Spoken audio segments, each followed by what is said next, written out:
Hyderabad Madhapur police స్టేషన్లో, పంజాగఢ్ police స్టేషన్లో కేసులు పెట్టి ప్రముఖ సినిమా యాక్టర్కి అందరికీ నోటీస్ ఇచ్చారని చూశాను. ఇది నిజంగానే కళామ తల్లి చాలా పవిత్రమైంది. పవిత్రమైన కళామ తల్లికి సేవ చేస్తున్న వాళ్ళు నిస్వార్థంగా చేయాల్సిన పని లేదు. డబ్బులు సంపాదించుకో తప్పేం లేదు. గతంలో ఉన్నటువంటి అల్లూరు రామరాజు లాంటి వాళ్ళు కూడా నేను పనిచేశాను. అంటే కళామ తల్లి ద్వారా వచ్చేటువంటి పాపులారిటీ, దాంతో డబ్బులు వస్తున్నాయి మీకు. అలాంటప్పుడు ఒక చీప్ సాహిత్యం లేదా చౌకబారి ప్రకటనల ద్వారా డబ్బుల కోసం కక్కుర్తిపడి ఇట్లాంటి బెట్టింగ్ వాటిల్లో మీరు పాల్గొనడం అనేది చాలా విచారకరం. ప్రజలు చాలామంది సామాన్యులు ఒక లీడింగ్ సినిమా యాక్టర్ చెప్పినప్పుడు నిజం అనుకుంటారు. ఎందుకంటే కళామ తల్లి మీకు ఇచ్చినటువంటి సర్టిఫికెట్ ఒక లీడింగ్ యాక్టర్ కాబట్టి మీరు చెప్పింది నమ్ముతారు జనం. మిమ్మల్ని ఉపయోగించుకొని ఈ బెట్టింగ్లను ఉపయోగించుకోవడంతో పాటు తర్వాత ఈ బోగస్ రియల్ ఎస్టేటు, బోగస్ బంగారం వ్యాపారం, ఆ రకరకాల పద్ధతుల్లో సినిమా యాక్టర్లు దాని మీద చేస్తూ ఉన్నారు. దీనిలో కొంతమంది ఏమంటారు, తెలియక చేశానని చెప్పేసి ఒక ఆయన అంటున్నాడు. చట్టపరంగా ఉంది కాబట్టి నేను చేశాను అంటున్నాడు. ఏం చట్టం? పనికిమాలిన చట్టం. చట్టం వేరు, నైతికత వేరు. గుట్కా కూడా ఇది ఆహార వస్తువులు ఇది ఒకటి అని చెప్పేసి ఒక పనికిమాలిన జడ్జిమెంట్ ఒకటి వచ్చింది. దాని దృష్టిలో పెట్టుకొని పాన్ పరాక్ ఇవన్నీ తయారు చేసి అమ్మేస్తూ ఉన్నారు.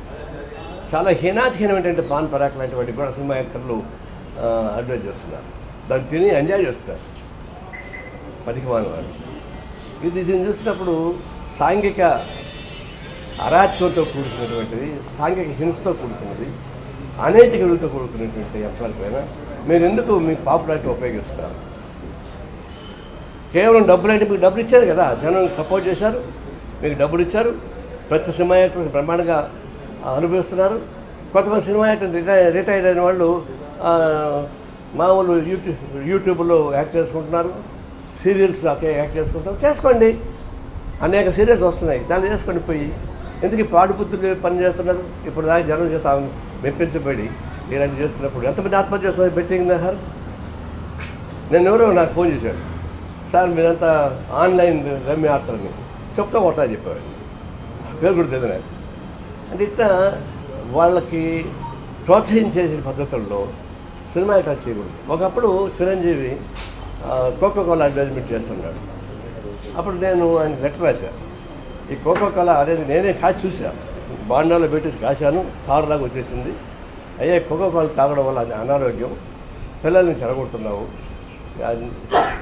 చిల్డ్రన్స్ డే సందర్భంగా ఈ లోపల ఆపకపోతే ధర్నా చేస్తానని చెప్పి ప్రకటించాను. చేస్తే సాయంత్రానికంతా అల్లు అరవింద్ గారు నాకు ఫోన్ చేశాను. ఏంటి ఆయన చిరంజీవి పైన బాంబులు వేసేవాళ్ళు. నేనేం వేయలేదని అంటే ఆయన ఏమిటంటే మేము చేసే అడ్వైజర్ ఇచ్చే డబ్బులు ఈ చిరంజీవి రక్త నిధి ఉంది కదా, దానికి ఖర్చు పెడుతున్నాం, దానివల్ల ఉపయోగపడుతుంది. నేను అడుసు తొక్కనేలా, కాలు కడగనేలా, రక్తం చెడగొట్టడానికి మీరు దీన్ని ఉత్సాహపరిస్తే చెడిపోయిన రక్తానికి మనం బాగు చేయడానికి మీరు ఖర్చు పెడతారా? ఇదేం అన్యాయం ఇది అని అంటే మరుసటి రోజు ఫోన్ చేశాడు, మాకు 3 నెలలు టైం ఇవ్వు, ఎందుకంటే ఆల్రెడీ అగ్రిమెంట్ ఉంది కాబట్టి సాధ్యం కాదండి.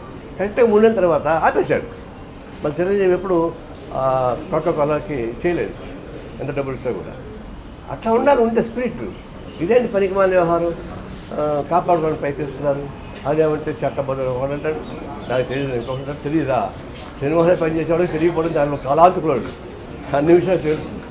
తెలియకపోవడం కాదు, కేవలం పైసా కోసం కక్కుర్తిపడి సమాజాన్ని చెడగొట్టబాకండి, యువతను చెడగొట్టబాకండి, సమాజ కాలుష్యం చేయబాకండి. దయచేసి చెప్తా ఉన్నాను. ఇప్పుడు దాకా మీరు చేసిందైతే ఏదో పనిష్మెంట్ ఇస్తా తెలియదు, గవర్నమెంట్ తగిన పనిష్మెంట్ ఇవ్వాల్సింది.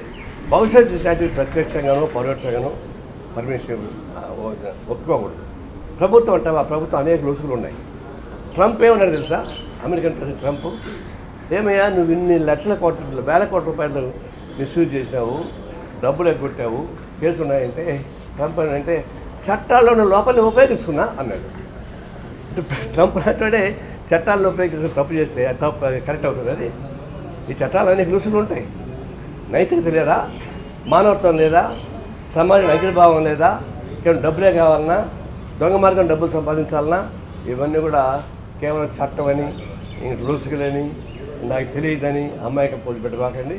తక్షణం అన్ని రకాల అడ్వర్టైజ్మెంట్స్, నేను చెప్పేదంటే అన్ని రకాల అడ్వర్టైజ్మెంట్స్, దాన్ని ఆపమని చెప్పేసి నేను కోరుతాను.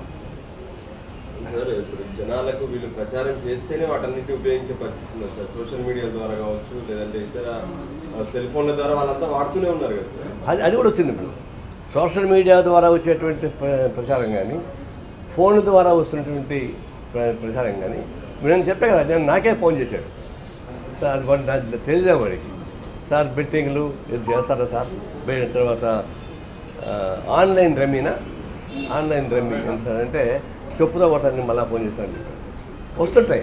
వాటిపైన కంట్రోల్ ఉండాలి. గవర్నమెంట్కి ఎక్కడెక్కడో వాగేవాళ్ళందరినీ తీసి అరెస్ట్ చేస్తున్నారు. ఊరికి కొత్త వాగుతారు చూడు, ఆ వాగేవాళ్ళ మీదనే కేసు పెడతారు గవర్నమెంట్ శాఖ, ఏపీ గవర్నమెంట్. చేతలతో పనిచేశారు చూడు, అనేక criminals activities, money laundering, mafia gangs, mines mafia, liquor mafia, హత్యలు, ఇవన్నిటికి పోవడంలే.